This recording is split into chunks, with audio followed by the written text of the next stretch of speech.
我真正毋捌想过，这闸门水库内底竟然有山猪，有够紧的！小怕。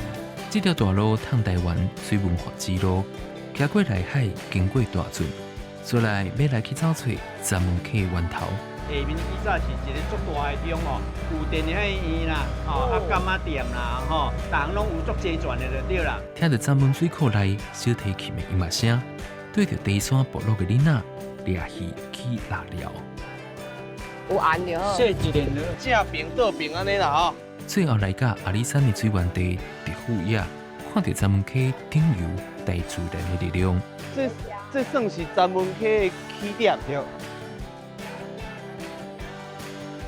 4月28号拜二暗时9點，准时收看这条大路通台湾，找找水文化的原乡之路。